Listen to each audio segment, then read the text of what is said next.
During CDL school, during training, often I would tell students, if you want to get a local job, you would need to excel in your backing skills. I will teach you to a higher standard. If you're willing to put in the work, you will have a better chance of getting that local job.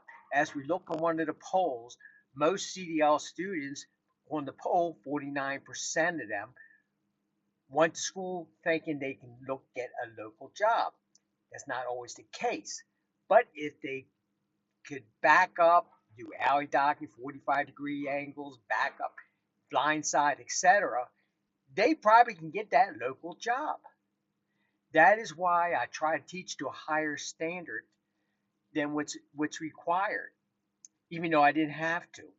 In Maryland, we haven't had alley docking for years, while other states had alley docking. But I still tried to teach them alley docking. I took them to a company, my former companies that I used to work for. They let me use the dock, and I'll have my students back a trailer into a dock at a local trucking company. When I was in the Eastern Shore teaching, I lived out in the Eastern Shore, I would teach my students at a baking company. I got permission from the owners of the property, and I said, we'll clean it up, we'll help you out there, and if you can allow us to use they had several docks down there, and we used those docks.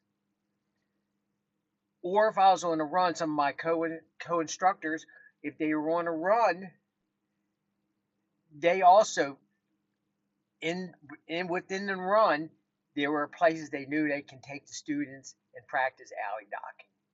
Simple. Well, it's not that simple, but that's what we did. We tried to get them to a higher standard of training because we cared about them.